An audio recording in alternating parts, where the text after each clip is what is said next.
මත දෙකක් තියෙනවා. නමුත් මම මෙතන හිර වෙන්න සූදානම් නැහැ. මම දැන් අපිට ඉදිරියේදී වාලේපුර මන්ත්‍රීතුමා මම හිතන්නේ මේ මෙතුමලා දෙන්නම අපේ මහජන යුද්ධයට ඉදිරිපත් කරපු කරුණු බොහොම සාධාරණයි. සාමාන්‍ය තරුණ පරම්පරාවට මේකට එන්න දෙන අවස්ථාව. හැබැයි මහ බැංකුව අධිපතිතුමා කිව්ව විදිහට මේ වෙලාවේ මේ ක්‍රයිසිස් එක මැනේජ් කරන්නත් අවශ්‍ය කරන වේකන්සිස් ටික පුරව ගන්න අවශ්‍යතාවය තියෙනවා නම් මම කියන්නේ අපි අනුමත කරමු අපි මේකට යහපත් පැත්තෙන් බලන්න ඕනකම තියෙනවා. මේ වෙලාවේ මේ අමාරුව සඳහා මේක කමක් නැහැ. හැබැයි ඉදිරියේදී මම කියන්නේ හැමදාම මේ ක්‍රයිසිස් එක තියෙන්නේ නැහනේ. ඒ නිසා මම කියන්නේ ඉදිරියේදී මේ අවස්ථාව අපි ලබා දෙමු. නැත්තම් අපි එකම තැනක මේ හිරවිවි ඉඳලා තේරුමක් නැහැ. මොකද අපි දන්නවා මේක දැන් වැඩට සෙනගත් අවශ්‍ය නම් වැඩ කරන්නත් අවශ්‍යතාවය තියෙනවා නම් අපි බලාපොරොත්තු වෙන්නේ මේ අයගෙන් මේ වැඩේ කරව ගන්නම නම් මම කියන්නේ මොකක් හරි අපි මේක බැලන්ස් එකට එන්න මැදකට එන්න බෑ අපි. ඒ නිසා මම කියන්නේ මේ දෙපැත්ත ගැන අපි කල්පනා කරලා අපි ඉස්සරහට යන්. මොකද අපිට මේකට වඩා අහන්න තව ලොකු ප්‍රශ්න ගොඩක් තියෙනවා. ඔව් නෑ මෙහෙමයි. මම මේක මේ විදිහට අවසන් කරන්න.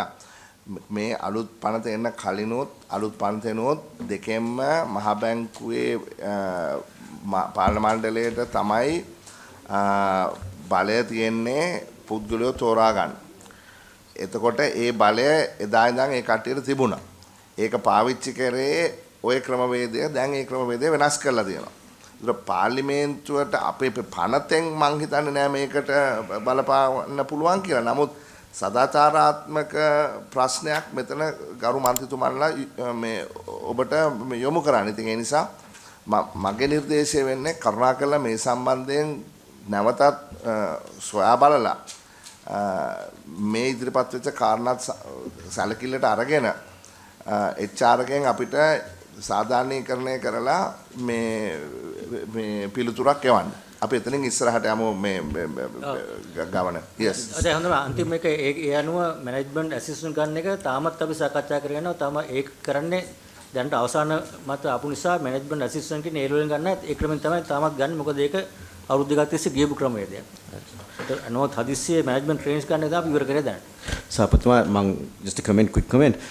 දැන් මේකේ සියලුම මන්ත්‍රීව කල්පනා කරන දෙයක් තමයි මේකින් යම් කිසි බයවීමක් වෙනවා. There is a fear factor that comes in this because if the other independent institutions also does the same thing in the next few weeks or months to come in their HR employment, in their salary increments, then there will be a big problem that members of parliament will have to face. That's just a comment.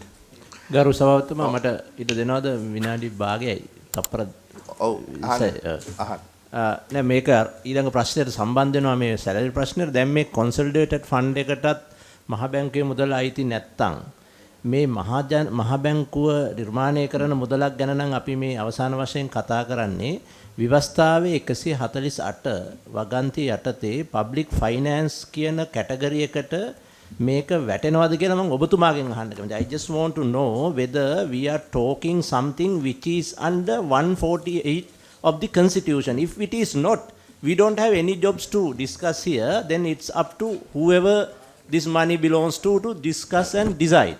But if that is coming under 148 of the constitution, then let us know as the chairman of the committee. Then we can go ahead. නේද මන් දන්නේ. ඔව් දැන් ඒක අතිශයින්ම වැදගත් ප්‍රශ්නයක්. මේකට උත්තරයක් අවශ්‍යයි. මට සිංහල කොපි එක දෙන්න. 148 කියන්නේ මම කියවන්නම්කෝ 148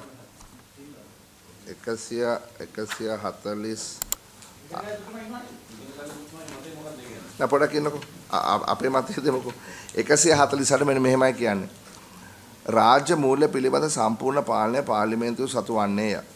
පාර්ලිමේන්තුව විසින් සම්මත කරනු ලැබූ නීතියක හෝ පවත්නා යම් නීතියක හෝ අධිකාරියක අනුව හෝ ඒ යටතේ හෝ මිස කිසිම පළාත් පාලන ආයතනයක් විසින් හෝ වෙනත් පොදු අධිකාරියක් විසින් හෝ කිසිම බද්දක් වරිපණමක් හෝ වෙනත් යම් කිසි බදු විශේෂයක් නියම කිරීමට බලය නොමැත්තේය. එතකොට මෙතන ඉතාමත්ම පැහැදිලිව තියෙනවා රාජ්‍ය මූල්‍ය පිළිබඳ බලය තියෙන්නේ පාර්ලිමේන්තුවට. එතකොට රාජ්‍ය මූල්‍ය සහ මූල්‍ය ප්‍රතිපත්තිය කියන්නේ දෙකක්. රාජ්‍ය මූල්‍ය ප්‍රතිපත්තිය ක්‍රියාත්මක වෙන්නේ භාණ්ඩාකාරය හා මුදල් අමාත්‍යාංශය හරහා.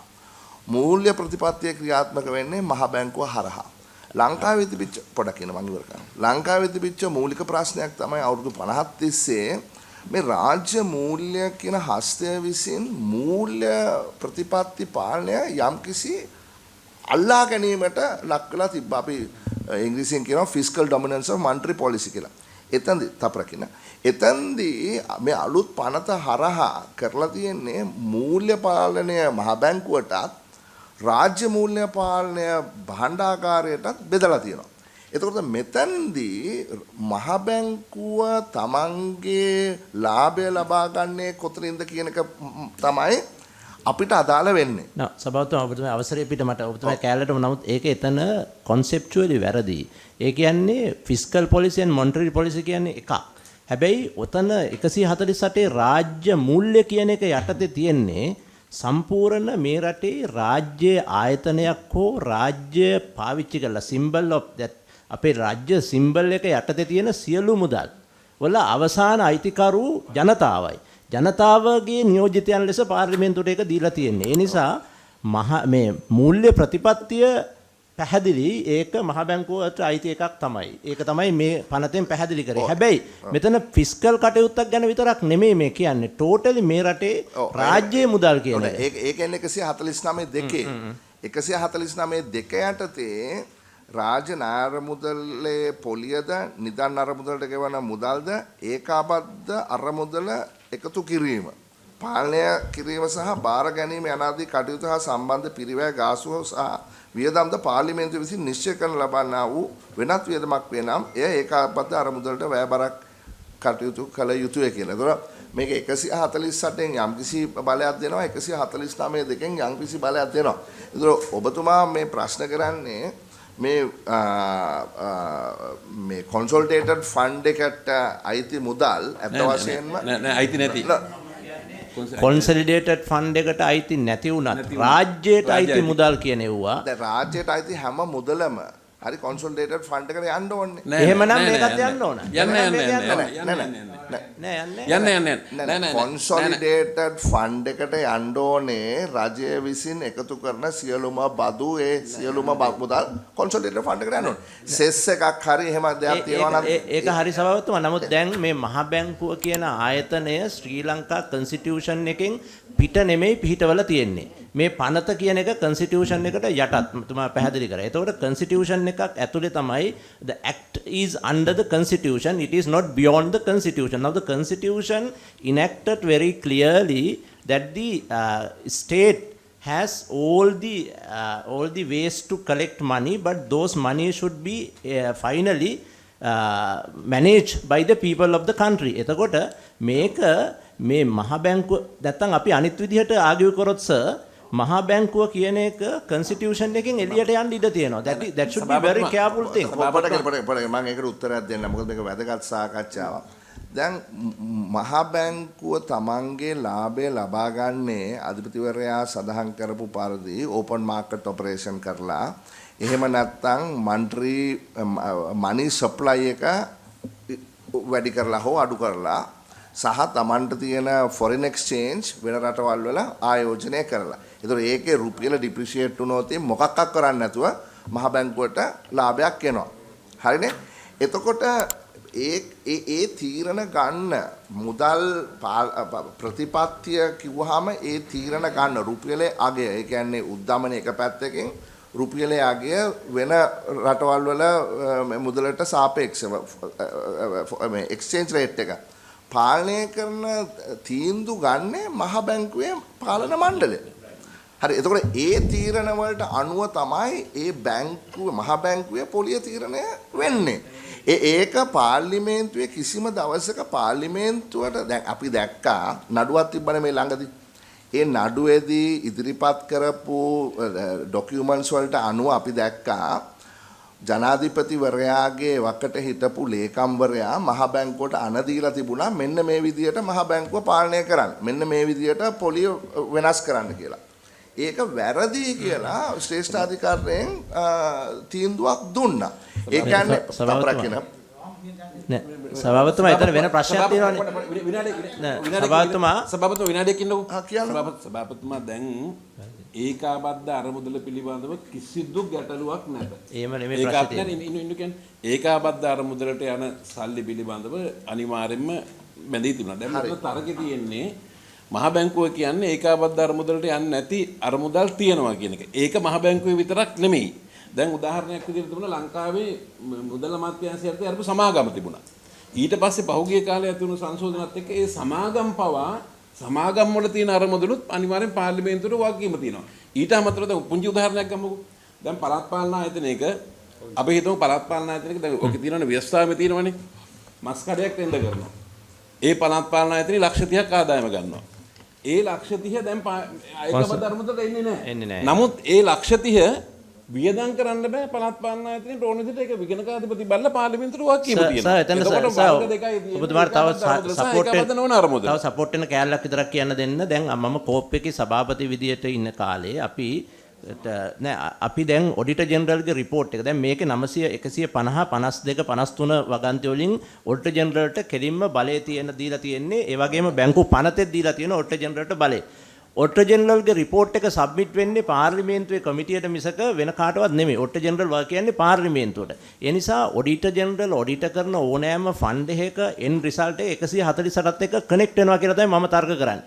ඒ නිසායි නැත්තම් ඇයි කෝප් එකට බලයක් එන්නේ කොහොමද සෙන්ට්‍රල් බැංකුවේ මෙතනට කෝල් කරන්න සමන් කරන්න. ඒ බලය එන්නේ ඔඩිටර් ජෙනරල්ට 153 න් ඒ බලයත් එක්ක 148 එකතු කරලා. නෑ මෙතනදී පොඩි පැහැදිලි කිරීම මම ඔබතුමාගේ තර්කය අත්වශයෙන්ම ඉතාමත්ම වැදගත් මේ උදව්වක් විදිහට කිව්වේ මම. නෑ උදව්වක් කියන්නේ මේක තර්කයක්. හරි දැන් මම කියන්නේ දැන් මෙතනදී මහ බැංකුව මේකට කතා කරලා තියෙන්නේ අපේ මේ ස්ටෑන්ඩින් ඕඩර්ස් වෙනස් කරලා මොකද අලුත් මහ බැංකුවේ පනත හරහා මේ කමිටුව හරහා තමයි පාර්ලිමේන්තුවත් එක්ක සම්බන්ධීකරණය කරන්න කියන ගිය සතියේ වෙනස් කිරීම හරහා තමයි මේ කමිටුව ඉදිරියට මහ බැංකුව කැඳවලා තියෙන්නේ.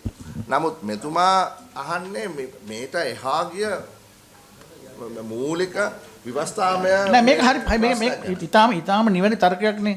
ඒ කියන්නේ මහ බැංකුව ස්වාධීන කිරීම පනතින් පස්සෙත් කොන්සොලිඩේටඩ් ෆන්ඩ් එක වේවා වෙනත් ආකාර මහ බැංකුව මුදල් ඒවා ඔක්කොම රාජ්‍ය මුදල් තමයි. ඒ නිසා තමයි අපිට ප්‍රශ්න අහන්න පුළුවන්. එහෙම නැත්නම් එහෙම නැතුව කියනවා අපිට මේක ප්‍රශ්න කරන්නත් බෑ. ඒක මට වඩා හොඳට උත්තර දෙන්න මම හිතන්නේ මට වඩා හොඳට නීතිය පිළිබඳව දන්න ඔබතුමා සුමන්දිර මන්තුමා අනික් නීතිය අපේ මధుර මන්තුමා ලංකා ව්‍යවස්ථාවේ පිළිබඳව නෙමෙයි. ආරාධනා කරනවා.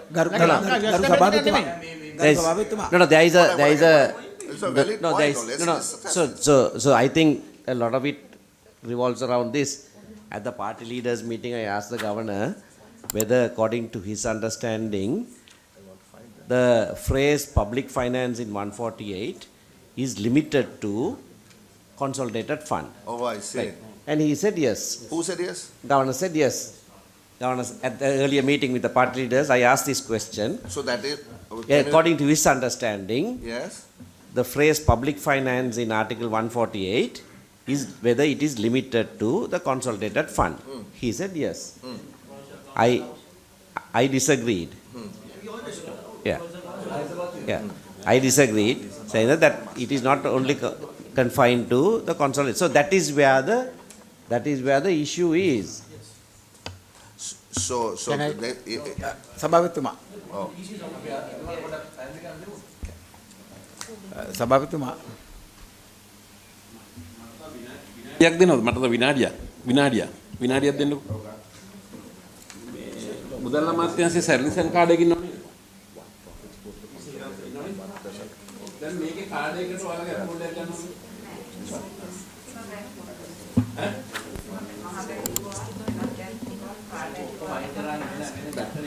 වෙන චක්‍රය සභාපතිතුමා විනාඩියක් දෙන්න. ඉස්සර තිබෙන්නේ නැහැ. Well the attorney general is here no. Can we see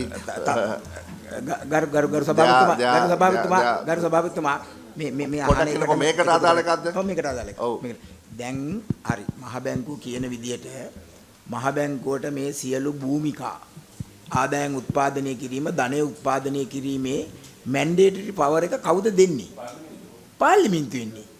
ඒ පනත නැත්තම් මේ කියන කිසිම ඇක්ටිවිටි එකක් මහ බැංකුවට කරන්න පුළුවන්ද? කරන්න බෑ. එතකොට පාර්ලිමේන්තුව සතුවන මූල්‍ය බලය තියෙන්නේ. ඒ මූල්‍ය බලය තමයි අපි පනතෙන් අනුමත කරලා එතුමලාට ඩෙලිගේට් කරලා තියෙන්නේ. අභිනියෝජනය කරලා තියෙන්නේ. එතකොට ඒ අභිනියෝජනය කරපු බලය එක්සර්සයිස් කරලා තමයි ඒගොල්ලෝ ස්විච්චා ධනෙ උත්පාදනය කිරීමක් කරන්නේ. වෙල්ත් එක ගොඩනගන්නේ. එතකොට ඒකෙන් කොටසක් තමයි යන්නේ මේ සැලරිස් වලට හරි මොනවට හරි. එතකොට මේ පවර් වෙස්ටුන් නැත්තම් පාර්ලිමේන්තුවෙන් අපි අනුමත කළේ නැත්තම් ඒගොල්ලන්ට ඒ බලය හරි අපි කියනවා එහෙම උත්පාදනය කරන්න බෑ. ඔය ගෙනාවු පනතට අපි ගෙනාව නම් හරි මහ බැංකුවේ සියලු වියදම් වලට අපි ඒකාබද්ධ අරමුදලෙන් මුදල් වෙන් කරන්නේ. ඔයගොල්ලෝ සියලුම මුදල් ඒකාබද්ධ අරමුදලට දෙන්න ඕනි කියලා වගන්තිය ඔය පනති තිබුණා නම් ඉන්න සභාපතිතුමා. මොකද වෙන්නේ? එහෙනම් මේක කරන්න වෙන්නේ නැහැ. එහෙනම් ඒකේ නිගමනය තමයි අර මේ අපේ චරිත මන්ත්‍රීතුමා කිව්වා වගේ පාර්ලිමේන්තුව සතු මූල්‍ය බලය තමයි එතුමලට අපි පවරලා එතුමලා එක්සර්සයිස් කරමින් ඉන්නේ. දැන් වෙලා තියෙන්නේ ඇත්තටම පාර්ලිමේන්තුවට යසලාලක තිස්ස රජුරවන්ට වෙච්ච එක. මොකද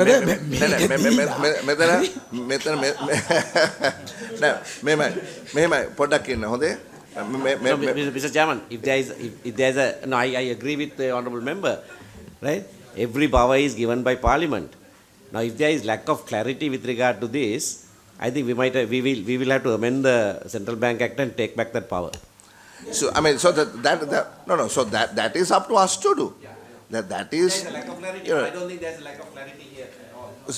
Because if there, but we will certainly bring it up in further discussion, and I encourage you to sort of submit your observations on this, and we can certainly take it up. But it goes to the fundamental argument as to the independence of the central bank. Exactly. That's where it goes to. So it's an ideological debate, and there is an ideological divide.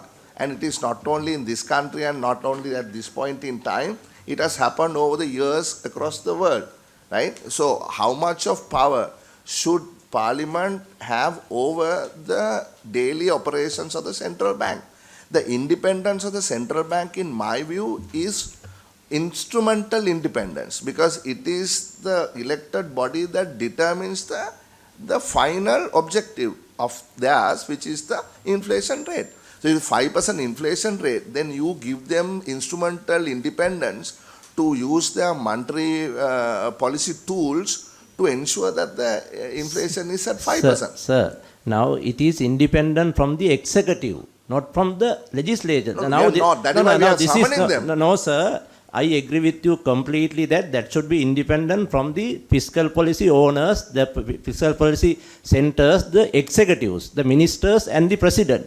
But they are not independent from the people of this country. Those are the representation of the parliament. So then it has to be amended in the law. No. No. Then we. No, Mr. Chairman. Mr. Chairman. No, Mr. Chairman. Listen. Mr. Chairman. Okay. There are two sides to the argument. No. Now, when the governor and the central government official party leaders, Honorable Sumandiran said that the governor is under the impression that the meaning of public finance is only limited to funds that is a consolidated fund, which is wrong.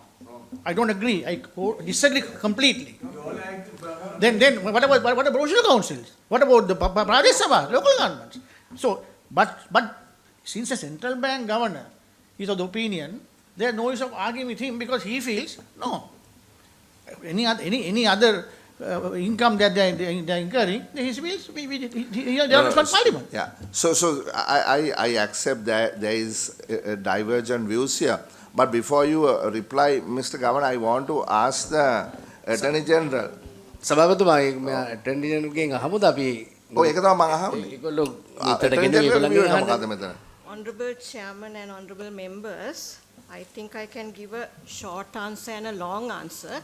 The short answer will be that the funds generated by the central bank will definitely come under the scope of public finance. Now, if you see the two articles in the Constitution, Article 148 and Article 149.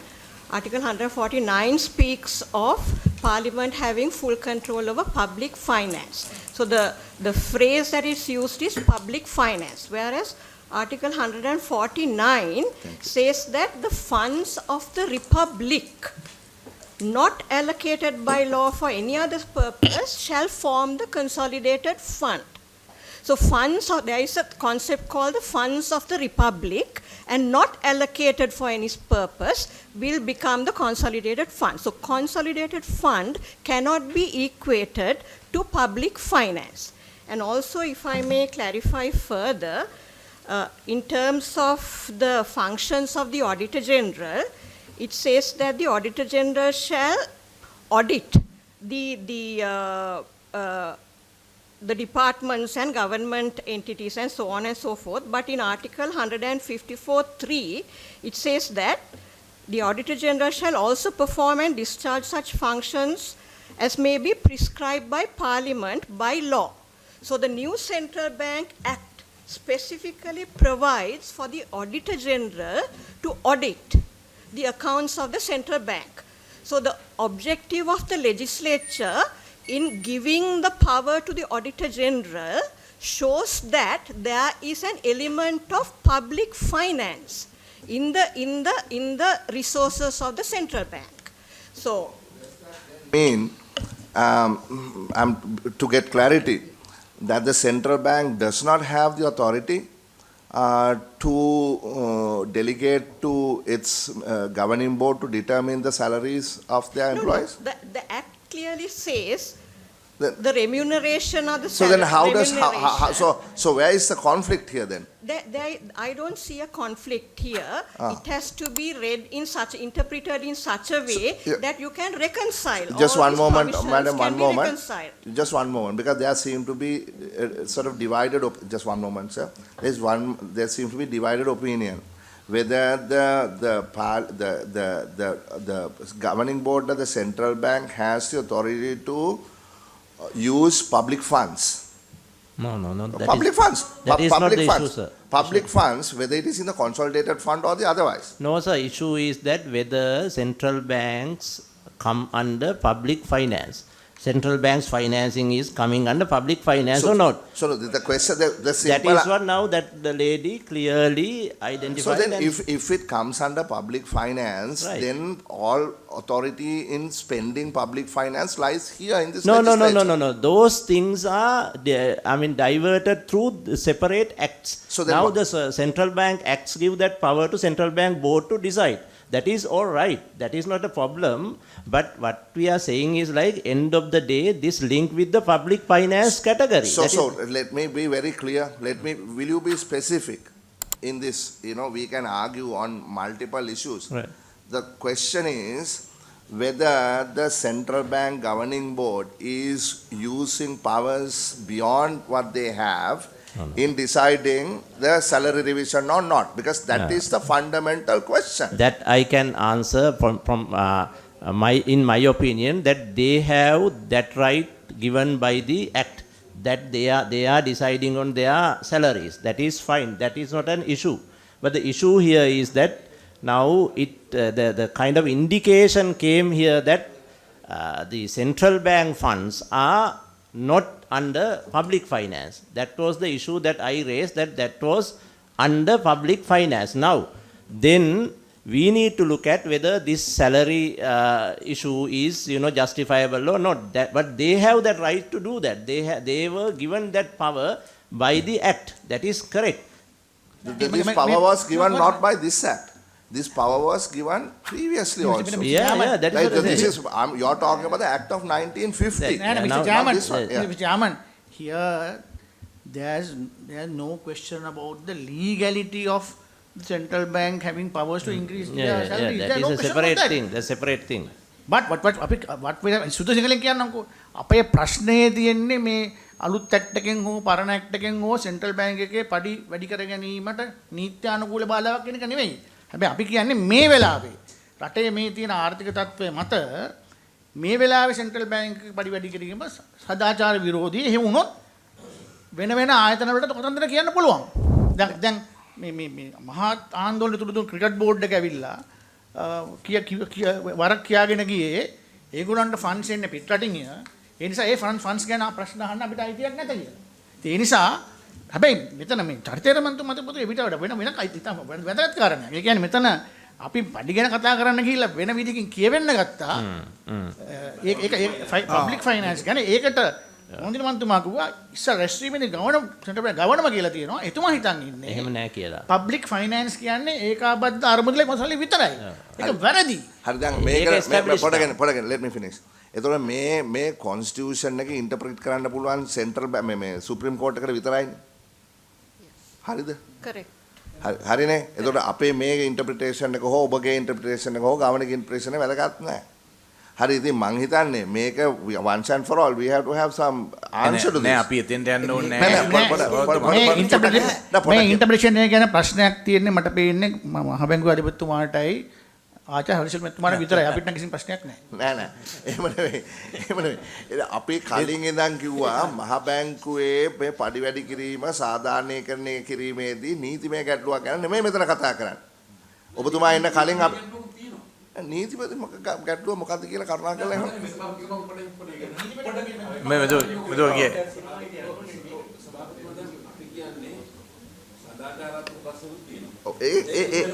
ඒක වෙනම කතා කරනවා. ඒ ගැන තමයි අපි කතා කරන්නේ. මෙතන රටේ නීතිය අනුව හා පාර්ලිමේන්තුවට තියෙන බලය අනුව නීතිමය ගැටලුවකුත් තියෙනවා. දැන් පැහැදිලිවම කිව්වා මහ බැංකුවේ ඒකාබද්ධ අරමුදල් නෙමෙයි පබ්ලික් ෆයිනෑන්ස් එකත් ඔඩිටර් ජෙනරාල්ට තමයි වකීම තියෙන්නේ කියලා. ඔඩිටර් ජෙනරාල් බලන්න පුළුවන් කියන නීති අනුකූල තත්ත්වයක් තියෙනවා. ඒතර ඔඩිටර් ජෙනරාල් බලන්නේ මොකද්ද? ඔඩිටර් ජෙනරාල්ට බලන්න තියෙන්නේ පබ්ලික් ෆයිනෑන්ස් සම්බන්ධව බැලිය යුතු කරුණු සම්බන්ධව සර්කියුලර්ස් නිකුත් කරලා තියෙන මුදල් අමාත්‍යාංශයේ. එතකොට ඔඩිටර් ජෙනරාල් බලන්නේ ඒ පබ්ලික් ෆයිනෑන්ස් යටතේ වැටෙන ආයතන 300 ගාණක් විතර තියෙනවා. මේ 300 ගාණම එකම සර්කියුලර්ස් තමයි බලන්නේ ක්‍රියාකාරීත්වය පිළිබඳව. එතකොට බලන්න ඕන අපි අනික් ආයතන වලට පරිබාහිරව මහ බැංකුවට වෙනත් ආකාරයකට බලයක් තියෙනවද කියන එක ඒ අර ආකාරයෙන් පඩි වැඩි කර ගැනීම සම්බන්ධව. දැන් පඩි වැඩි කිරීම සම්බන්ධව නීති අනුකූල බලයක් විදිහට කිව්වේ ඔබතුමාලා කම්කරු දෙපාර්තමේන්තුවේ මේ මොකද්ද මේ සාමූහික ඒකට තාම ආවේ නැහැ නේ අපි එතනට ආවේ නැහැ. හරි ඉතින් කිව්වනේ. දැන් මෙයාලගේ පැහැදිලි කිරීම මහ බැංකුව පඩි වැඩි කරේ කරුණු දෙකක් මත. එකක් collective agreement. දැන් collective agreement එකත් නීති අනුකූල නැහැ. නීති අනුකූල නැත්තේ ඒක වෙනම කතාවක්. නෑ වෙනම කතාවක් නෙමෙයි. වරද්ද ගන්න එපා සභාපතිතුමා වෙනම කතාවක් නෙමෙයි. නෑ collective agreement එක සහ ව්‍යවස්ථාව හරි අපි කියන්නේ නෑ මෙහෙන්නේ කියන්නේ මහ බැංකුව කියන්නේ පඩි වැඩි කරගත්තේ collective agreement එක මත කියන එක. හරි එතකොට රිජුවම අහන්න පුළුවන්. ඒක රිජුවම අහමු. රිජුවම අහමුකෝ. collective agreement එක මතද? ඔව් අනේ මේ අවුරුදු මේ 2000 ඉඳලා මේ වෙනකම් එහෙම තමයි. හරි පොඩ්ඩයි. ඊළඟට collective agreement එක කම්කරුව අමාත්‍යාංශය අනුමත වෙලා නැහැ කියලා පිළිගන්නවනේ. ඔව් ඒක පිළිගන්නවා. ඒක නීති නෑ. collective agreement එක collective agreement එතකොට ඒක එතන ඉවරයි. පොඩ්ඩක් collective agreement එතකොට බලන්න ඕනේ රටේ නීතිය අනුව collective agreement එක සම්බන්ධව තියෙනවා කම්කරුව අමාත්‍යාංශයත් වෘත්තීය සමිතිත් ආයතනත් එක්ක agreement එක ගැසට් එකේ බල කරන්න ඕනේ. එතකොට බලන්න ඕනේ රටේ නීතියක් තියෙනවද කියලා. මහ බැංකුවට වෙනම collective agreement එක නීතියක් තියෙනවද නැද්ද? සභාපතිතුමා දැන් බලන්න දැන් මේක ඔබතුමා වැදගත් ප්‍රශ්නේ. දැන් බලන්න අද collective agreements කියන ආයතන ගණනාවක් අමාත්‍යවරයාගේ බලය යටතේ සස්පෙන්ඩ් කරලා තියෙනවා. මොකද්ද? විදුලි බල මණ්ඩලය. හරිද? මෝටර් බෝඩ් එක. හරිද? එතකොට ඒගොල්ලන්ගේව අනුමැතිය අරන් තියෙද්දි රට ඇතුලේ සස්පෙන්ඩ් කරලා තියෙන වාතාවරණයක් තුල සෙන්ට්‍රල් බැංක් එක එහෙම ගිවිසුමක් නීත්‍යානුකූලව සම්මත නොකර තිබෙන තත්ත්වයක් තුල ඔවුන් Tamanට තිබෙන බලය පාවිච්චි කරලා ඔවුන්ගේ මේක වැඩි කරන් දෙනවා. ඒක සාධාරණ ප්‍රශ්නයක්. අතිශයින් සාධාරණ ප්‍රශ්නයක්. ඒක අර මිනිස්සුන්ට පාර්ටි බැස්සම කවුද ඔස් කියන්නේ? දැන් ඕගොල්ලෝගේ HR එකේ ඉන්නවා, ලීගල් එකේ ඉන්නවා. එතකොට කරුණාකරලා මේ ඍජු ප්‍රශ්නෙට උත්තරයක් දෙන්න. මේ collective agreement එක නීත්‍යානුකූල නැත්තම් කොහොමද collective agreement එකක් කරා පඩි වැඩි කරගන්නේ? ඔව් collective HR එකෙන් කියනවා collective agreement එකයි සම්මත මේක කොහොමද කරලා තියෙන්නේ? collective agreement එක අපි එන්ටර් වුණාම පාර්ටිස් දෙක අතර ඒක කම්කරු කොමසාරිස්ගේ රෙජිස්ට්‍රේෂන් එකට යවනවා. දැන් මෙච්චර කල් වෙලා තියෙන්නේ පාර්ටිස් දෙක අතර ඇග්‍රී වෙලා collective agreement එක අනුව පඩි අවුරුදු 3 තුනට වැඩි කරගෙන ඒක අලුත් එක ඔව් සර් ඒක හරි ඒක පිළිගන්න. එතෙන්දී මේකද මින් ඉදිරියට දැන් බැංකුව ලංකා බැංකුව ඉදලා තියෙනවා. අනිත් එකක්වත් නෙවෙයි. ඔව් සර් ඒක යවන්න පුළුවන් මේ වෙනකම්ම කිසිම ඩිස්පියුට් එකක් නෑ. නෑ දැන් වැඩි වල කරගෙන ඉඳලානේ. නෑ ඒක මෙහෙමයි ගවන ඒක උනේ නෑ කියන එක යවල කරගන්න එකයි දෙකක්. නෑ ඒක උනේ නෑ කියන එක මේ ඉතිහාසයේ ඒක මම පිළිගන්නවා. ඒක මම දැන් අපි ඇවිල්ලා මේ සැරේ ඇග්‍රීමන්ට් එක තාම කරලා නෑ. මීට ඉස්සෙල්ලා කිසිම කලෙක්ටිව් ඇග්‍රීමන්ට් එකක් ලියාපදිංචි කරලා ගැසට් කරලා නැහැ ඒ කම්කරු නීතිය යටතේ. ඒක පැහැදිලි. ඒක මේ මෙතන කාලේ ඉතිහාසයේ ඉඳලා තිබිච්ච ලෙගසි ඉෂුව එකක්. ඒක නෑ කියලා මම පිළිගන්නේ. දැන් මෙතන ප්‍රශ්නේ වෙන්නේ මේකනේ මේ අධිපතිතුමා දැන් මෙතන දැන් කලෙක්ටිව් ඇග්‍රීමන්ට්ස් වලින් පඩි වැඩි කර ගන්න බොහෝ දෙනා බලාපොරොත්තුෙන් ඉන්නවා. ඒතකොට දැන් ඔබතුමාලා දීලා තියෙන මේ එක්සැම්පල් එකට අනුව හරි ඊළඟ එන සතියේ වෙන කවුරු හරි මේ ප්‍රශ්නේ ඉදිරිපත් කරන්න පුළුවන්. හරි එතකොට මේගොල්ලෝ ඕගොල්ලෝ මේ වේජ් ස්පයිරල් ඉන්ඩෙක්ස් මේ ඉන්ෆ්ලේෂන් එකකුත් ඇති කරන්න යනවා කියලා මෙතනින් කාට හරි තර්ක කරන්න පුළුවන්. නෑ මේක සදාචාරාත්මකද නැද්ද කියන එක වෙනම ප්‍රශ්නයක්.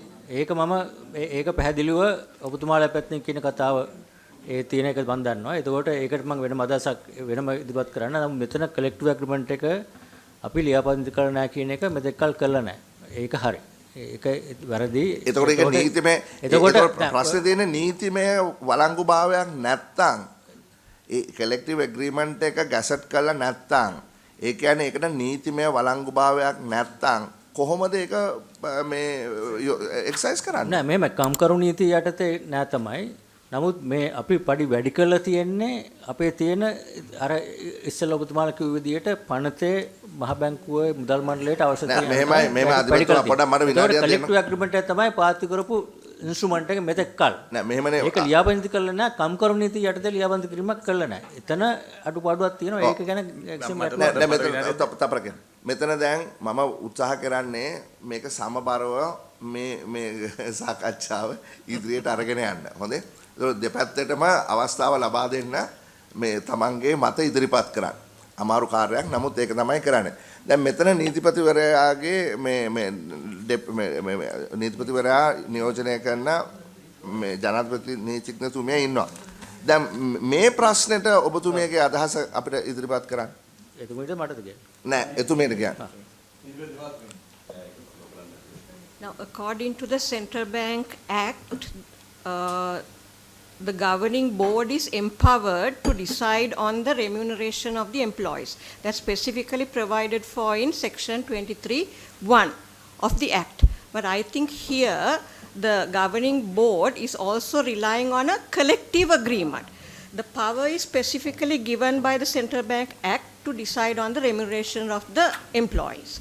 So they can proceed to decide on the remuneration in terms of section 23(1). But the rule is the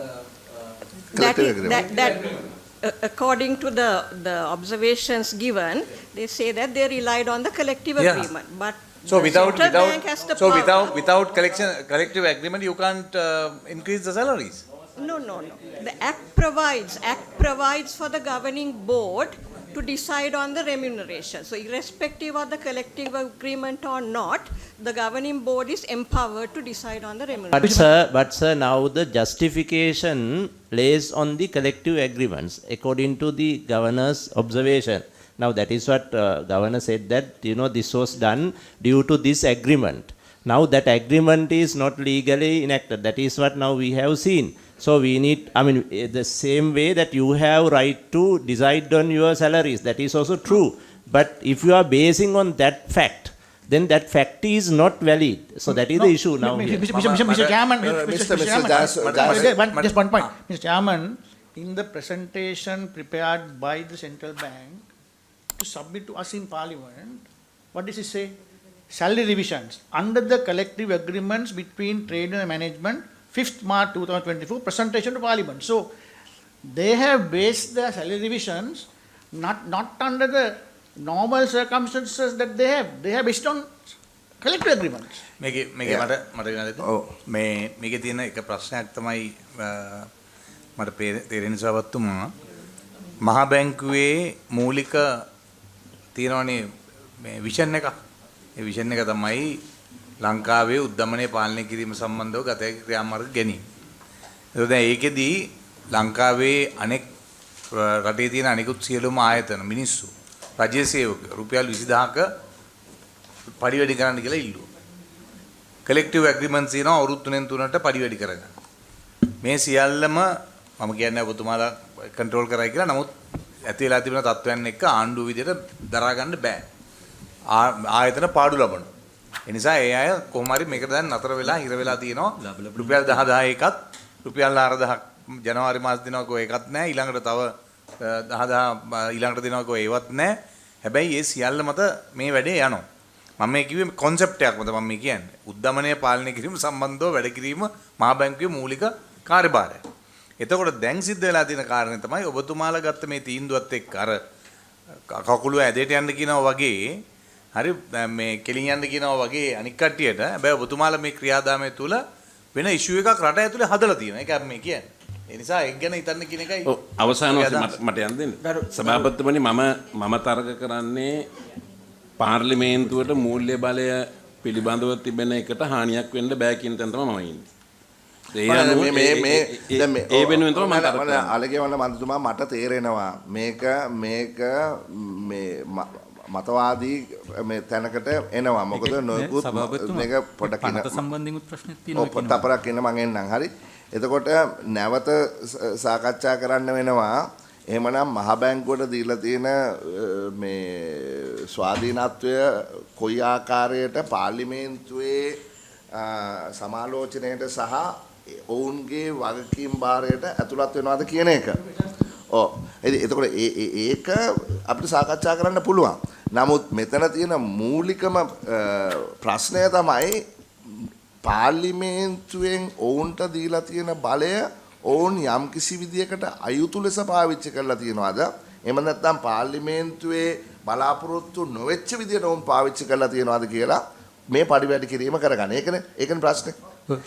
ඒකට උත්තරේ හැටියට අපිට මෙතනින් නීතිපතිවරයෙක්ගෙන් ඇහෙන්නේ එහෙම දෙයක් වෙලා නැහැ කියලා. හරිද? එහෙම දෙයක් වෙලා නැහැ කියලා. එහෙම දෙයක් වෙලා ඒක ගැන පොඩි ප්‍රශ්නයක් තියෙනවා. මේක දැන් මේකේ සභාපතිතුමා ඔය කියන 23 එක වගන්තියම කෙටුම්පතේ තිබුණේ වෙනත් යම් ලිඛිත නීතියක පටහැනි කුමක් සඳහන් වුවද පාලක මණ්ඩලයේ විසින් ඉතුරු ටික අර ජනවිනිතුමේ කියපු ටික. එතකොට ඒ කියන්නේ පාලක මණ්ඩලය විසින් මහා බැංකුවේ සේවා නියුක්තියන්ගේ කියලා එතකොට තීරණය කරන. දැන් මේක අධිකරණ තීන්දුවක් මත මේ කොටස අයින් කරා. අයින් කරේ රටේ ව්‍යවස්ථාවට සහ රටේ ඒ පොදුමයකට යටත්ව තමයි මේ කාරණේ ක්‍රියාත්මක කරන්න පුළුවන් කියන එක උඩ. ඒක තීන්දුවේ තියෙනවා. හරි මේ 15 වෙනි වගන්තිය සම්බන්ධයෙන් අධිකරණ තීන්දුවේ තියෙනවා. ඉතින් එතකොට මේ කොටස ඉවත් කරේ කෙටුම්පතේ තියෙන එක ඉවත් කරන්නේ ඒක රටේ ව්‍යවස්ථාවට යටත්ව තමයි මේ ඉඩ ලැබෙන්නේ. මම වැරදි නම් ඔබතුමී මට වුණේ මේ ජනාධිපති නීතිතුමීගෙන් ඒ සම්බන්ධයෙන් අදහසක් දැනගන්න. ඒ කියන්නේ මේ කෙටුම්පතේ මේක තිබුණා. මේක අභියෝගයට ලක් වුණා. මේ කොටස අයින් කළා තමයි පනතක් හැටියට සම්මත කරේ. Honorable Chairman, at this moment I don't have the determination with me to confirm what the Honorable Member says. But however, according to the act that is passed, section 23(1) categorically states that the governing board is empowered to determine the terms and conditions of employment, including remuneration. So, the governing board is... ඔව් නෑ අපි මේක දැන් ඔබතුමා වැරදි ප්‍රකාශයක් කරා. මම ප්‍රකාශයක් කරන්නේ මම ඇහුවේ එහෙම දෙයක් කිව්වේ නෑ මෙතුමිය කිව්වේ ඒක මෙතුම කාරණා දෙකක් කිව්වා. එකක් කිව්වා ඔය දැන් කිව්වේ තමයි පඩි වැඩි කිරීමේ අයිතිය තියෙනවා. හැබැයි ඊළඟට එතුමිය කිව්වා මේ වෙලාවේ පඩි වැඩි කරගෙන තියෙන්නේ ඒගොල්ලෝ කලෙක්ටිව් ඇග්‍රීමන්ට් කියන පදනම මත. ඒක අපි පිළිගන්න එක වැරදි කියලා. එහෙම එකක් නෑ. ඒක එතුමිය කිව්වේ ඒකයි අර අයිතිය තිබුණට කලෙක්ටිව් ඇග්‍රීමන්ට් මත නම් මෙරවෙනි කළා තියෙන්නේ ඒක නීත්‍යානුකූල විදිහට කරලා නැහැ. හැබැයි මෙතන මේකනේ වෙලා තියෙන්නේ අපි මේක පැහැදිලි කරගෙන ඉවරයක් කරමු. අපි පැය දෙකක් තිස්සේ මේක සාකච්ඡා කරා. මම හිතන්නේ මෙහෙමයි. මේ අධිපතිතුමා මෙතන ඉන්න හැමෝටම තේරෙනවා මේ නීතියේ යම්කිසි විදියකට තියෙන මේ බලය පාවිච්චි කරලා ඔබලා මේ දේ කරලා තියෙනවා. ඔබලා නොයෙකුත් විදියට මේක සාධාරණය කරන්න උත්සාහ කරනවා. පාර්ලිමේන්තු මන්ත්‍රීවරු මේකට ප්‍රශ්න කරනවා. නමුත් මම හිතන්නේ සදාචාරාත්මක ගැටලුවක් තමයි මෙතන තියෙන්නේ. හරි මොකද බොහෝ දෙනා මේ අවස්ථාවේදී අතිශයින් මේ බැට කාලා තියෙන අවස්ථාව. මම එක උදාහරණයක් කියන්නම්. අපි 1990 සුවසරේ කියලා ඇම්බියුලන්ස් එකක් දුවනවා. ඒකේ මිනිස්සු පැය 24ම වැඩ කරනවා. හරි shift 26ක් වැඩ කරන්න ඕනේ. shift 26ක් වැඩ කරන්න ඕනේ මාසෙකට පැය 12යි shift. මූලික පඩිය 38000යි. ඊට පස්සේ ඕවර් ටයිම් ඔක්කොම හම්බුනාම ලැබෙන්නේ 54000යි. 54000යි. හැබැයි බලන්න මෙතන ඉන්න රියදුරු මහත්මයෙක්ට හෝ කාර්යාල කාරක සහායකයෙක්ට කීයක් හම්බුනාද කියලා. එතකොට අපි සුවසැරියේ EMT කෙනෙක් ගන්නේ හොඳ ක්වොලිෆිකේෂන් බලලා. ඒතර එතන ලොකු අසාධාරණත්වයක් තියෙනවා. ඒක සමාජයේ හැමෝටම පේනවා. මම අර උදාහරණයක් ගත්තේ ඒක ඇඟට දැනෙන උදාහරණයක් නිසා. මිනිසුන්ට දැනෙන උදාහරණ. ඉතින් ඒ මිනිස්සුන්ට 54000යි ඊට වඩා සේවාවක් මම කියන්නේ මේ කාර්යාල කාරක සහායකයෙක්ට මේ මහ බැංකුවේ ලක්ෂ 2යි නේ. දෙකද ඊට වැඩිද? කලින් 63000ක් විතර තිබුණා දැන් ලක්ෂ 2කට ආසන්න ප්‍රමාණයක් වෙනවා. නෑ දැන් ජනාධිපති ලේකම්ගේ පඩියත් ගරු සභාපතිතුමා තියෙන එකයි තියෙන තව ගරු සභාපතිතුමා මගේ තියෙන බොහොම සරල ප්‍රශ්නයක්. රාජ්‍යාංශයේ අපි පාර්ලිමේන්තු මහලේකම්තුගේ පඩිය කියද්ද නැහැ. ගරු සභාපතිතුමා ඊට අඩුයි මම හිතන්නේ. සභාපතිතුමා මට තියෙන ඒකේ පාර්ලිමේන්තු මහලේකම්තුගේ බොහොම සරල ප්‍රශ්නයක් තියෙන්නේ. දැන් මේ මහ බැංකුවේ පඩි වැඩි කිරීම පිළිබඳව මට නම් පුද්ගලිකව කිසි ප්‍රශ්නයක් නැහැ. දැන් මෙතුමලා කිව්ව බොහොම කාරණා ඇත්ත. උද්දමනය සහ ටැක්ස් ගෙවන එකත් එක්ක මේක වැඩි වෙන්න ඕනකම තියෙනවා. සහ දැන් කලින් මහ බැංකුවෙන් ගෙවපු ටැක්ස් එක දැන් මේක ගෙවන්නේ ඉන්ඩිවිජුවල් ටැක්ස් එක විතර පුද්ගලයෙකුටත් කිව්වා. මම අහන එකම ප්‍රශ්නේ මේ තීන්දුවම අනිකුත් රජයේ සේවකයන්ට දෙන්න ඔබතුමාලා මුදල් ටික වෙන් කරන්න හොයලා දෙන්න ලෑස්ති නම් මේ දේ බොහොම හොඳයි. මේ ගත්ත තීන්දුව අනිකුත් රජයේ ආයතන වලටත් දෙපාර්තමේන්තු වලටත් මේ රටේ සමස්ත ජනතාවටත් ඒ වරප්‍රසාදය ලබා දෙන්න පුළුවන් නම් මේ කිසිම ප්‍රශ්නයක් නැහැ. ඒක තමයි වඩා හොඳ. ඒකට මෙතුමලා ක්‍රමයේ කිව්වොත් එහෙම මම හිතන්නේ බොහොම හොඳයි. Okay, with this we will end. මට අවසර දෙන්න මම හිතන්නේ ලසන්තලි කියවන්න මැතිතුමා හිටියොත් හොඳයි මගේ අර මේ පැහැදිලි කිරීමක් කරගන්න. දැන් අර ඒ ඉන්ටර්ප්‍රිටේෂන් එක විදිහට පබ්ලික් ෆිනාන්ස් කියන එක මහ බැංකුවේ මුදල් යටත් වෙනවා නම් එතකොට අපේ සීලුම දේවල් වලට පාර්ලිමේන්තුව අනුමැතිය ගන්න ඕනද පබ්ලික් ෆිනාන්ස් යටතේ? නෑ එහෙම නෑ. ඒක පබ්ලික් ෆිනාන්ස් යටතේ මහ බැංකුවේ මුදල් යටත් වෙනවා නම් එතකොට මහ බැංකුවේ කරන සීලුම කාර්යවලට පාර්ලිමේන්තුව අනුමැතිය ලබා ගත යුතුයි. නෑ පබ්ලික් ෆයිනෑන්ස් සම්බන්ධව කටයුතු කරන ආකාරය පිළිබඳව මුදල් අමාත්‍යාංශයෙන් තමයි සර්කියුලර්ස් නිකුත් කරලා තියෙන්නේ. පාර්ලිමේන්තුව තමයි නීති හදලා තියෙන්නේ. ඉතින් එතකොට අපට මේ නීති වෙනස් වෙලා ඒක වෙනවනම් අපට ගැටලුවක් නෑ. නෑ දැන් මෙහෙමනේ තියෙන නීති රීතිය අනුව. නෑ තියෙන නීතිය අනුව ප්‍රශ්නය එතකොට අපි මෙතෙක්කල් කරලා තියෙන කාරණය වැරදි ආකාරයකද කරලා නෑ මොනවද උදාහරණ කියන්න උදාහරණය මෙතෙක්කල් මහ බැංකුව විසින් සේවකයන්ට පඩි ගෙවුවා.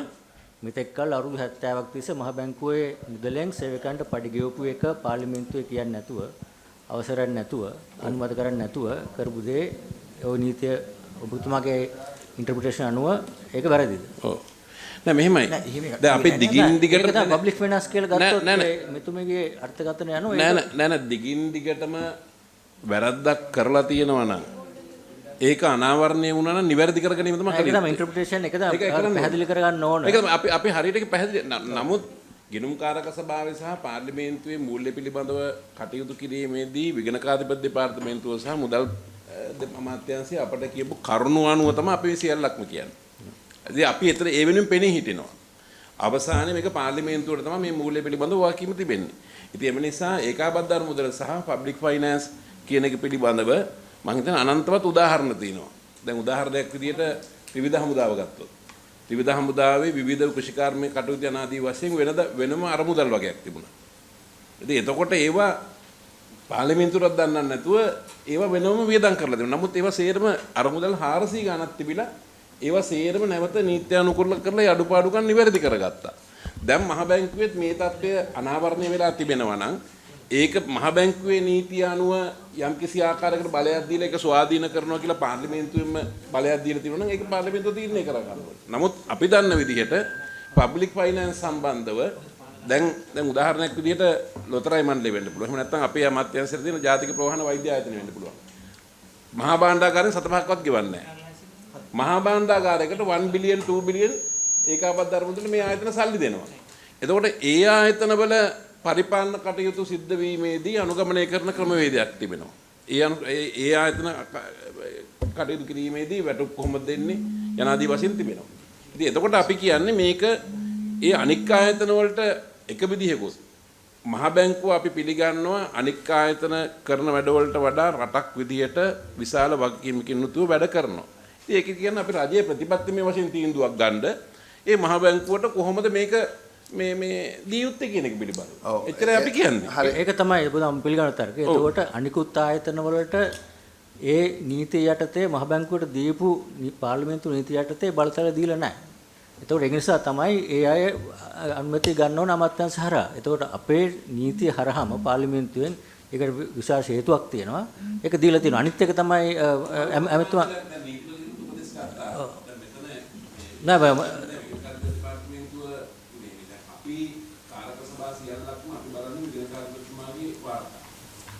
ඒක නෑ ඇත්ත කතාව අපේ මේ ගිණුම්කාරක සභාවත් කෝපයකත් බලන්නේ විගණකාධිපති තමයි අපිට කරුණු ඉදිරිපත් කරන්නේ. ඉතින් ඒ නිසා මේ පිළිබඳව මම යෝජනා කරන්නේ විගණකාධිපති දෙපාර්තමේන්තුවෙන් එයාගෙන් අපි වෙනම වාර්තාවක් ගෙන්නගමු. මොකක් සම්බන්ධයෙන්? මේ ක්‍රියාකාරී මේ සම්බන්ධයෙන් මේ ක්‍රියාකාරී අපි හරියට තේරුම් ගමු. මේක අතිශයින්ම වැදගත් කතාවක්. මොකද මේක වැදගත් කතාවක් මේක. ඔව් වැදගත් කතාවක්. මොකද අපි තීරණය කරන්න ඕනේ මහ බැංකුවට දීලා තියෙන ස්වාධීනත්වයේ යටතේ මොකද්ද ඒකේ ලිමිට් එක? මොකද්ද ලිමිට් එක? හරි එතකොට අපි ඒ කියන්නේ දැන් උදාහරණයක් හැටියට මෙහෙම කියමුකෝ. අපි ඇමරිකන් ඩොලර් මිලියනයක් ආයෝජනය කරලා තිබ්බා නිව්යෝර්ක් ෆෙඩ් එකේ. හරිනේ? එතකොට ඒක ආයෝජනය කරනකොට රුපියලයගේ 200යි. හරිනේ? එතකොට අපි ඒක කල්පිරෙනකොට රුපියලයගේ 400යි. හරිනේ? එතකොට ඩොලර් මිලියනට සාපේක්ෂව අපිට ලැබිච්ච මේ ආදායම දෙගුණ වුණා. හරිනේ? එතකොට ඒ මුදල කොතනටද යා යුත්තේ? ඔව්. එතකොට ආයෝජනය කිරීම සඳහා බලය දීලා තියෙන්නේ කොහෙන්ද? ආයෝජනය සඳහා බලය දීලා තියෙන්නේ මහ බැංකුවට බලය දීලා තියෙන්නේ.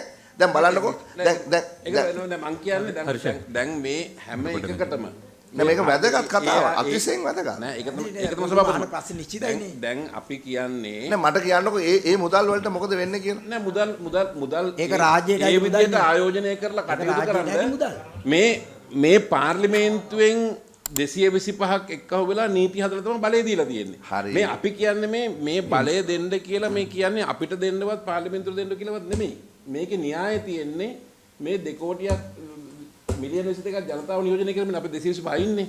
එතකොට ජනතාවගේ පරමාධිපත්‍ය බලය තමයි අපි පාවිච්චි කරන්නේ. ඉතින් එතකොට මේ බලය වෙනුවෙන් අපි කතා කරන්නේ. ඒක හරි. එතකොට ඔබතුමාට සම්පූර්ණ අයිතිය තියෙනවා නීති සම්පාදනය කරන්න. එතකොට ඒ නීති සම්පාදනය යටතේ තමයි මේ නීතිය සම්පාදනය ඒක තමයි දීලා තියෙන්නේ. එතකොට දීපු බලය යටතේ තමයි අපි ක්‍රියා කරන්නේ. ඒක තමයි.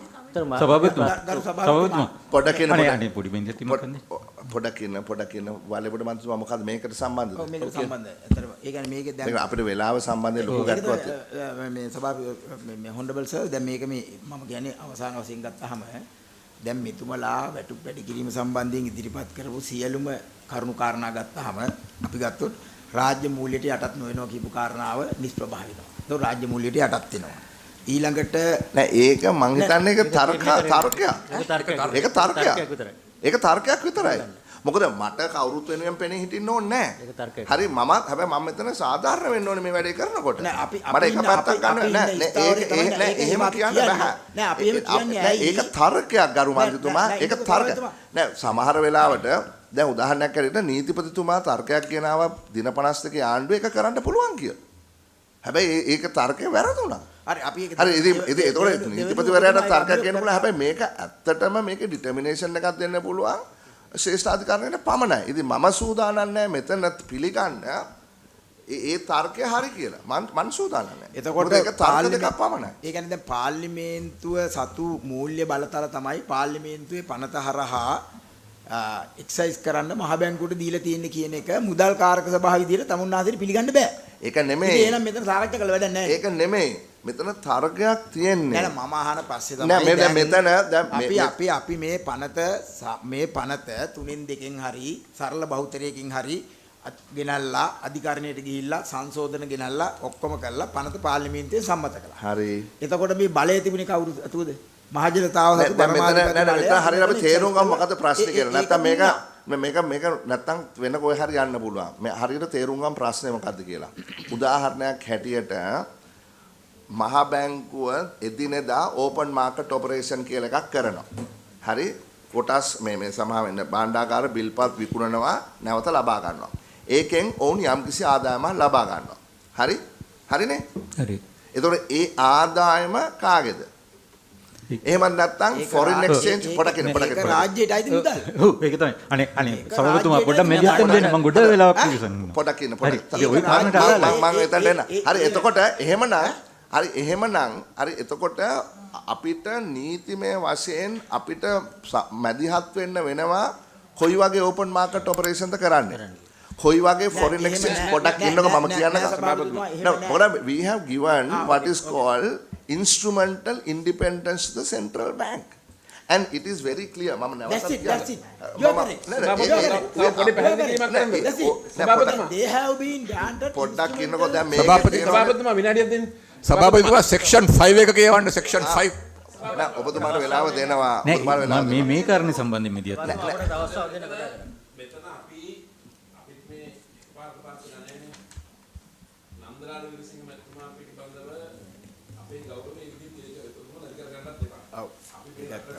මට නෑ නෑ කොන්සෝලිඩේටඩ් ෆන්ඩ් එක නායකත්වයට ලබා දීලා කටයුතු කිරීමේ ගෞරවය ඒ උද කරන්නේ තමයි අපි කතා කරන්නේ. සහිතව. ඒකට දැන් මේ ඔබතුමා කියන ආකාරයෙන් ආයෝජනය කරලා ලැබෙන ලාභය නන්දලාල් විසින් මහත්තයාට අයිති වෙනවා නම් අපි පාර්ලිමේන්තුවේ බලෙන් අයින් වෙනවා. අයිති වෙන පාර්ලිමේන්තුවේ අධිපති. නෑ මහ බැංකුවට අයිති වෙනවා. මහ බැංකු මණ්ඩලය මුදල් මණ්ඩලය. ඒක මහ බැංකුවට. ඔව්. ඉතින් ඒකවල මහ බැංකුවේ රාජ්‍යය. ඒක තමයි ඒක මහාකාරය මිසක නෑ මේ පොඩ්ඩක් ඉන්නකො චුටකින් මේ මම කරු මන්ත්‍රීතුමා මට විනාඩියක් දෙන්න මම සභාපතිතුමාට මට විනාඩියක් දෙන්න මේක අහන්නකො 96 තියෙනවා හරි අපි ඔක්කොම මේ 96 පොඩ්ඩක් කියවමුද සභාපතිතුමා මේ මන්ත්‍රීතුමා එක් මුදල් 96නේ 96නේ එක් මුදල් වර්ෂයේ අවසන් වීමෙන් පසු දින 60ක් ඉක්ුත් වීමට පෙර පාලක මණ්ඩලය විසින් ඒ මුදල් වර්ෂයේ ආදායම් ප්‍රකාශය මූල තත්ත්වය පිළිබඳ ප්‍රකාශය මුදල් ප්‍රවාහ ප්‍රකාශය හා හිමිකම් වෙනස් වීම පිළිබඳ ප්‍රකාශය මත පදනම්ව පහත දැක්වෙන විධිවිධානට අනුව බෙදා හැරිය හැකි ඉපෙයින් බෙදා වෙන් කරනු ලැබිය යුතුය. හරිනේ? 1. පළමුව පාලක මණ්ඩලය විසින් නියෝගයයි සලකුණු ලැබිය හැකි යම් කාර්යයක් සඳහා මහ බැංකුව වෙන විශේෂ සංචිත පිහිටවනු ලැබුව හැකිය. That means you can have a special fund. The governing board can decide what that fund is and how much of that money will go to that fund. 1. 2.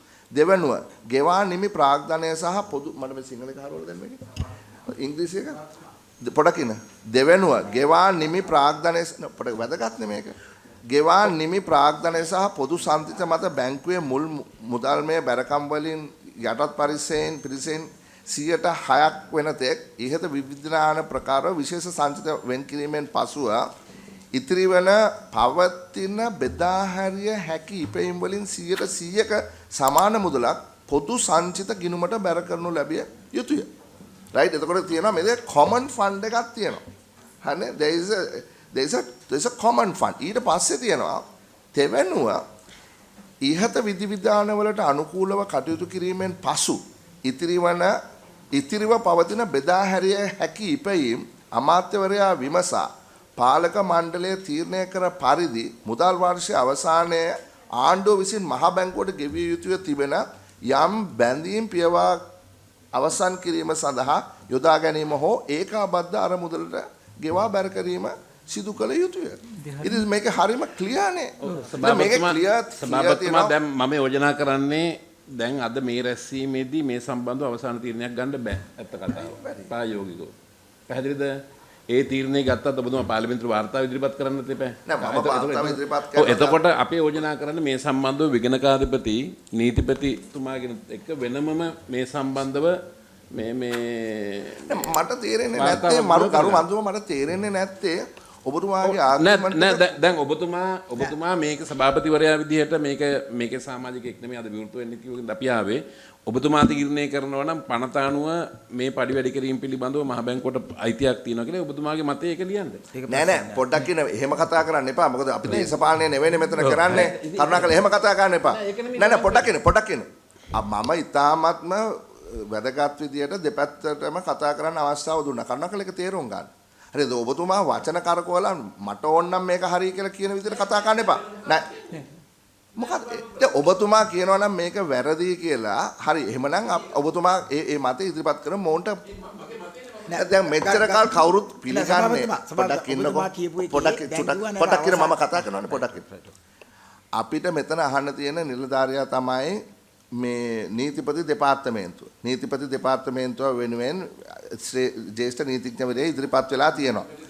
හරි එතකොට අපි අහන ප්‍රශ්න තමයි ඉතින් එතුමිය පැහැදිලි කිරීම දුන්නානේ. නෑ ඒ වෙන කාරණයක් ගැන. if this is illegal no නෑ මේක ගැන එතුමිය පැහැදිලි කිරීමක් කරන්නේ. සභාපතිතුමා ඔබතුමා කියවපු වාක්‍යය තියෙනවා ඔය සියලු අඩු කිරීම් වලින් පසු ඉතුරු වෙන ප්‍රමාණය ඒකාබද්ධ ගන්න ඕනේ කියලා. ඒක පබ්ලික් ඒක රාජ්‍යයට අයිති මුදල් නෙවෙයි නං. ඇයි ඒක රාජ්‍යයට අයිති මුදල් තමයි. හරි එන ප්‍රශ්නේ 100ක් රාජ්‍යයට අයිති මුදල් ඒක. ඉන්නකෝ සභාපතිතුමා. එතකොට දැන් ඒකාබද්ධ අරමුදලට රෙමිට් කරන ටික විතර රාජ්‍යයට අයිති වෙලා මේගොල්ලෝ වියදම් කරගන්න ටික රාජ්‍යයට අයිති වෙන්නේ නැත්තේ කොහොමද? දැන් අනික සභාපතිතුමා දැන් පොඩක් ඉන්නකෝ. මුදලේ දැන් පොඩක් ඉන්නකෝ. ඒක අපි ශ්‍රේෂ්ඨ අධිකරණයෙන් අහමු. සභාපති මන්ත්‍රී පොඩ පොඩක් ඉන්න අපිට කතා කරන්න බෑ. Okay I am taking a decision now. No governor speak. ඒක දැන් මට කරුණා කළ බොහොම සුවසේ අවස්ථාවක් ලැබුණා. මෙතුමා මේකේ තාම වැදගත් සාකච්ඡාවක්. මේක හොඳයි මේ සාකච්ඡාව කරන්නේ මම මේකයි ඉදිරිපත් කරන තර්කය. මෙතුමා කියන ආකාරයට මේ වියදම් ඉතුරු කළ නීතිය පාර්ලිමේන්තුවේ ඔබතුමාලා දීලා තියෙනවා කොහොමද මේක කරන්න ඕන කියලා බලතල අපට දීලා තියෙනවා. ඒතර ඔබතුමා කියන්නේ දීපු බලතල අනුව නැවතවරක් ඒක නැවත ඉල්ලන එකක් තමයි මේ කතා කරන්නේ. ඔබතුමාලාට අයිතිය තියෙනවා මේ බලතල වෙනස් කරන්න. ඒක කිසිම පොඩයි මම කියන්නේ. ගෑයක ගැටලුවක් නැහැ. නමුත් පාර්ලිමේන්තුවේ නීතිය සම්මත කරලා මහ බැංකුවේ මුදල් මෙහෙම පාවිච්චි කරලා මෙහෙම වියදම් කරලා තීරණය කරලා ඉතුරු වෙන මුදල් මෙහෙම කොන්සල්ටන්ට් ෆන්ඩ් එකට දෙන්න කියලා නීතියක් සමත් කරලා දුන්නාට පස්සේ අර මුදල් ටික නැවතත් ඔබතුමාට අයිති කියලා තර්කයක් ගේනවනම් එහෙනම් පාර්ලිමේන්තුවේම නීතියක් ගෙනල්ලා ඒක ගේන්න ඕන.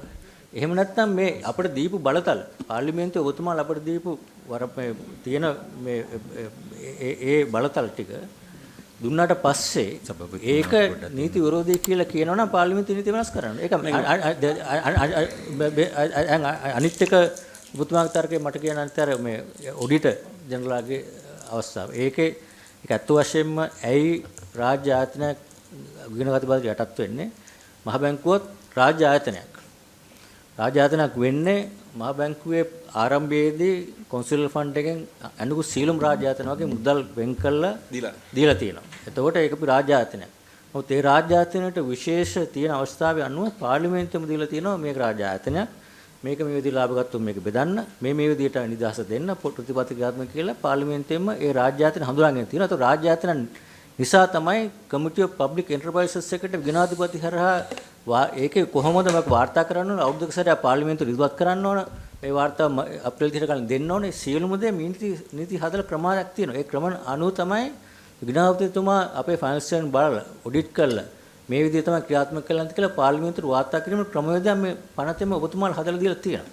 එතකොට එහෙම කරපු ක්‍රමවේදය තුල වැරද්දක් තියෙනවා නම් මම කියන්නේ ඔබතුමාලා සම්පූර්ණ අයිතිය තියෙන වෙනස් කරන්න. නමුත් මේකේ ප්‍රතිපත්තිය තියෙන්නේ මහ බැංකුවකගේ ආයතනයක සාමාන්‍ය රාජ්‍යතාවය වැඩි මේක ප්‍රතිපත්තිකාත්මක කිරීම නිසා අවශ්‍ය ෆයිනෑන්ෂල් ඉන්ඩිපෙන්ඩන්ස් එක දීලා තියෙනවා නීතියේම සෙක්ෂන් 5 එකේ යටතේ. ඒක බේසික් ප්‍රින්සිපල් එකක්.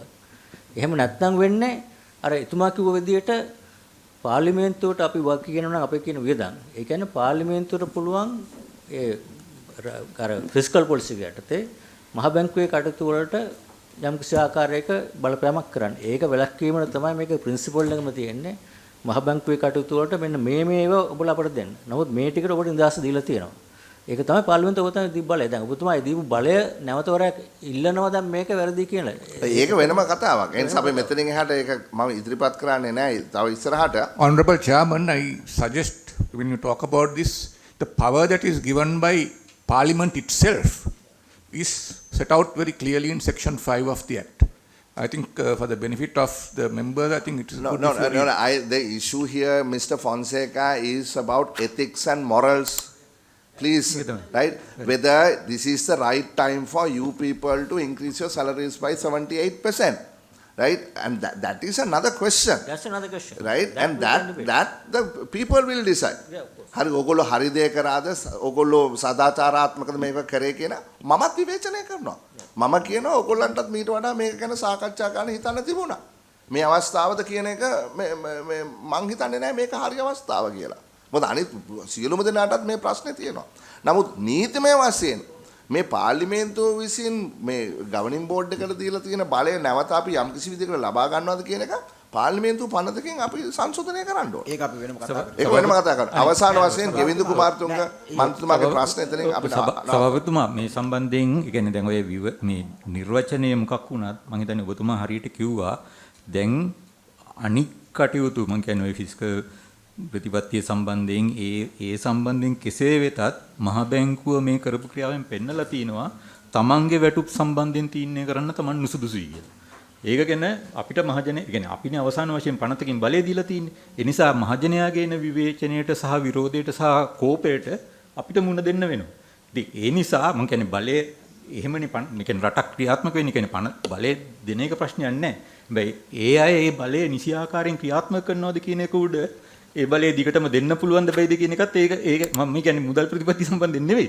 මේ වැටුප් සම්බන්ධ කාරණේ දින මහ බැංකුව පෙන්වලා තිනවා තමන් සම්පූර්ණයෙන්ම අසාර්ථකයි මහජනයා දුක් පීඩා විඳිද්දී අර හොඳට ආර්ථිකේ තියෙන කාලෙවත් වැඩි නොකරගත්තු මට්ටමකින් වැටුප් වැඩ කර ගැනීම තුල ඒකම මට මේකත් එක්ක සම්බන්ධය අද කාලයක් නැත්තම් ඔබතුමාගෙන් සභාවතුමයි තාම කරුණාවෙන් ඉල්ලන මේ සම්බන්ධයෙන් විශේෂ සාකච්ඡාවක් හැඳවන්න සේවකත්ව සාධක අරමුදල සම්බන්ධයෙන් උත් එහෙමමයි කටයුතු කරේ නෑ හරි වෙනම එකක් මම මෙතුමගෙන් ඉල්ලන්නේ හරි වෙනම එකක් හැඳවන්න ඒ කියන්නේ මේ රටේ එතුමන්ලා යටතේම පාලනය වෙන 2022 අවුරුද්දට සේවකත්ව සාධක අරමුදලට 109ක් ප්‍රතිලාභ දීලා තියෙද්දි ඒ සේවකත්ව සාධක අරමුදලේ මුදල් ආයෝජනයෙන් ඒ වියදම් පියවල අනිකුත් රජයට ගෙවන්න ඕනේ බදු ගෙවල ඔය 109 ගෙවුවෙන් උත් පස්සේ තවත් බිලියන එකක් 21ක් එතුමන්ලගේ ගිණුම් අනුව තවත් බිලියන 21ක් ඉතුරු වෙලා තියෙද්දි අඩුම තරමින් ඒකවත් නොදී ඒ කියන්නේ එතුමන්ලා හැබැයි ඒ අවුරුද්දේදී Tamanට ගෙවාගෙන තිනවා 29.27ක් 29 සහ 9 අතර වෙනස බලන්න ඒ බිලියන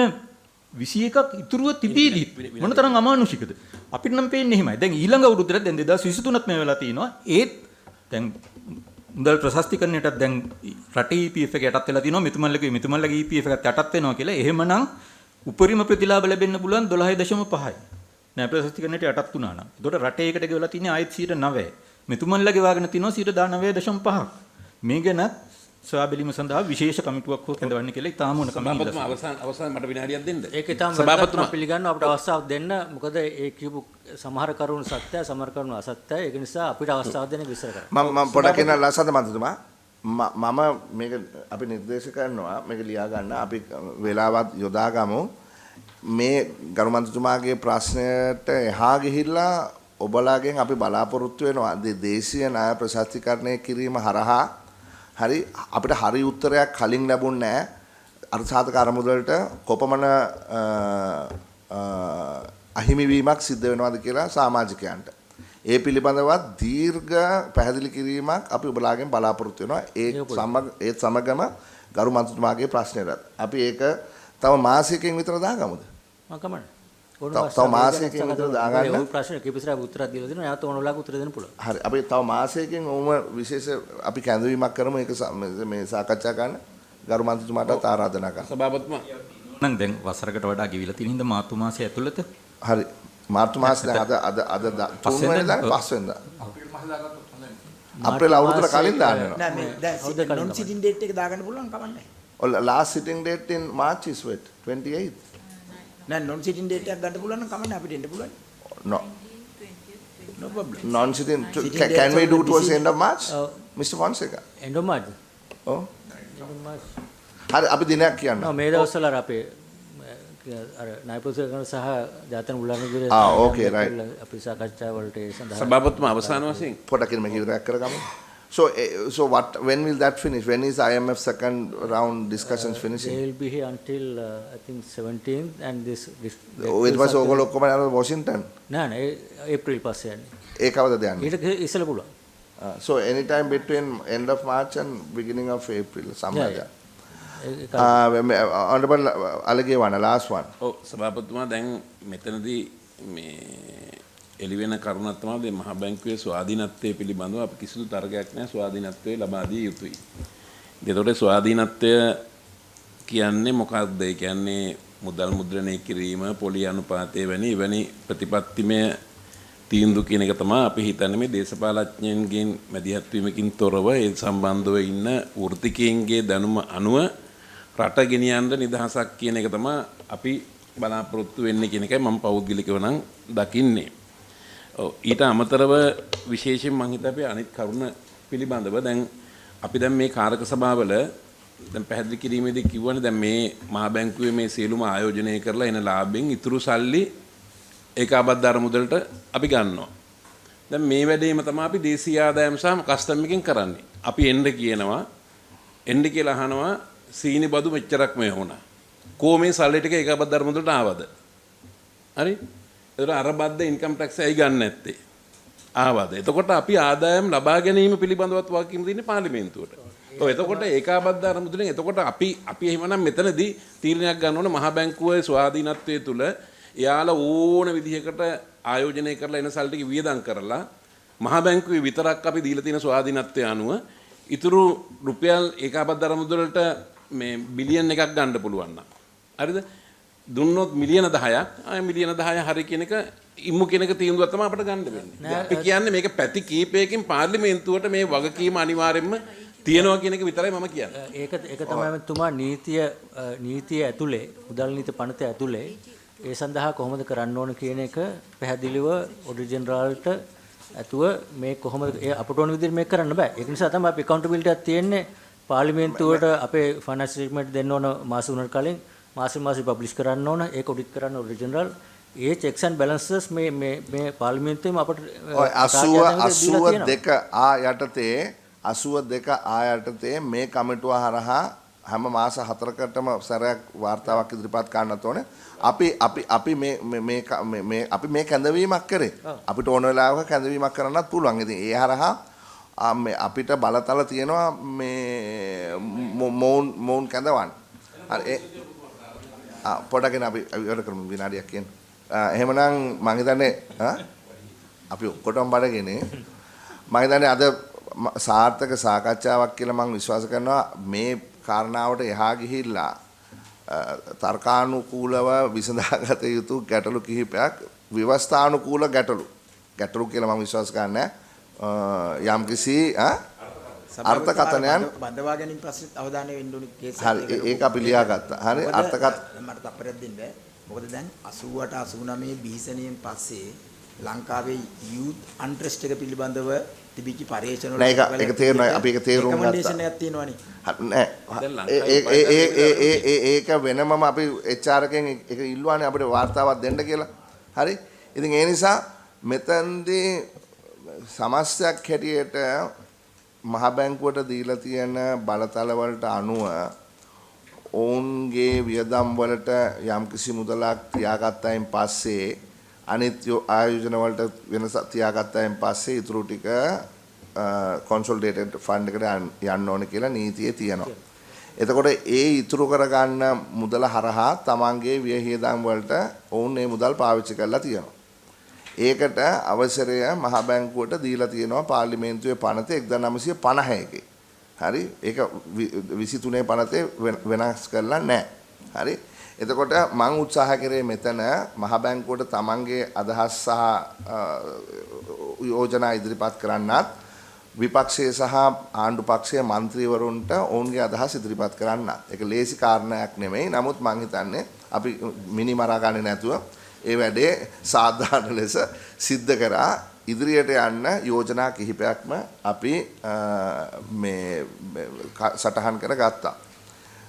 මෙතන මම සභාපති හැටියට නැවතත් අවධාරණය කරන්නේ මෙතන නීතිමය ගැටලුවකට වඩා එහා ගිය සදාචාරාත්මක ගැටලුවක් තියෙන්නේ මේ පාලක මණ්ඩලය සහ අධිපතිතුමා. ඔබලා නැවත හිතලා බලන්න. ඔබලාමනේ මේ තීරණය ගත්තේ. ඔබලටම නැවත හිතන්න පුළුවන්. අපි මෙතන ඔබලා වැරදි මේක නීති අනුකූල නෑ කියලා දෙයක් මෙතන කතා වුණේ නෑ. අත් වශයෙන්ම මට චෝදනාවකුත් එල්ලුණා. මම ඔබතුමලාගේ පැත්තට කතා කරා වගේ කතාවක්. වශයෙන්ම නෑ මට පොඩි පැහැදිලි කිරීමක් ඔබතුමාට ලබා දෙන්න. දැන් මේ හැමෝම කතා කරන සදාචාරාත්මක නැති කියන තර්කය තමයි තර්කයෙන් පැහැදිලිව අපිත් ඒක අපිට දැනනවා. එතකොට ඔබතුමාලගේ අදහස කියන්න අපිට සදාචාරාත්මක නැත්තේ මේ අවස්ථාවේ පඩි වැඩි කිරීමද වැඩි කරපු ප්‍රමාණයද? මං හිතන්නේ වැඩි කරපු ප්‍රමාණය මං හිතන්නේ. ඒක පැහැදිලි කරගමු. එතකොට පළවෙනි කාරණේ මගේ මතය මහ බැංකුව විදිහට අපි කිසිම වෙලාවක කියලා නැහැ පඩි වැඩි නොකළ යුතුයි කියලා. ඒ කියන්නේ රජයේ ආර්ථික අර්බුදයෙන් එළියට එනකොට හැමෝගෙම ආදායම වැඩි වෙන්න ඕන අනිවාර්යයෙන්. එහෙම වුණොත් විතරයි මේකෙන් ගොඩ එන්න පුළුවන්. හැකි ආකාරයට හැකි පුද්ගලයාට හැකි ආයතනයට පුද්ගලිකව රාජ්‍යංශයට වැඩි කළ යුතු වැටුප හැකි ඉක්මනින් වැඩි කරන්න ඕන. එතකොට ඒක ඔබතුමාලා කියනවා නම් මේ වෙලාවේ නැතුව තව අවුරුද්දක් ඉඳලා මේක වැඩි කරන්න කියන එක ඒක ඔබතුමාලා මතය. අපි ඒක සදාචාරාත්මකද අවුරුද්දකින් පස්සේ වැඩි කරොත්ද සදාචාරාත්මක දැන් වැඩි කරොත්ද සදාචාරාත්මක කියන එක ගැන තර්ක කරන්න පුළුවන්. එතකොට වැඩි කරපු එකද නැත්නම් මොකද වැඩි කරපු එක කිව්වොත් රජයත් වැඩි කරලා තියෙන යම් කිසි ප්‍රමාණයක් පුළුවන් ආකාරයට. නෑ වැඩි කරපු එක නෙමෙයිනේ අපි කිව්වේ වැඩි කරපු ප්‍රමාණය. දැන් මෙතන තියෙන ඔබලා නියාමනය වෙන ඒකාධිකාරයක්. You are a regulated monopoly. right? එතකොට competition එකක් නැහැ. එතකොට දැන් මෙතන regulate වෙන්නේ කොහෙන්ද? ඔබලාගේ මොනොපොලි එක ඒකාධිකාරිය රෙගියුලේට් වෙන්නේ මේ පාර්ලිමේන්තුවේ. අපිට නෑ මෙහෙමයි අපේ කම්පිටිෂන් එක තියෙන එම්ප්ලොයිස් පැත්තෙන් ගත්තාම අපිට තියෙනවා කම්පිටිෂන් එකක් රෙගුලේටර් විදිහට තියෙනවා තිබුණාට අපිට එම්ප්ලොයිස් පැත්තෙන් ගන්නකොට අපේ එම්ප්ලොයිස්ට නෑ ඒක ඇත්ත. හැබැයි ඒක ගරු මේ ගවර්නර් ඒක හැම ආයතනයකම ආර්ථික විශේෂඥයන්ට පමණක් නෙවෙයිනේ අනික් කට්ටියටත් බලපානවානේ. දොස්තරලාට, එන්ජිනේරුවන්ලාට, ලෝයර්ස්ලාට. කියන්නේ අපි මහ බැංකුව වශයෙන් වැටුප් වැඩි කර නොකළ යුතුයි කියන පදනම නෑ. නෑ අපි එතන නෙමෙයිනේ. අපි කියන්නේ ඔබලා නැවත සලකා බලන්න සදාචාරාත්මකව මේ වැඩි කිරීමේ ප්‍රමාණය ගැන. එච්චරයි බොහොමත්ම ස්තුතියි.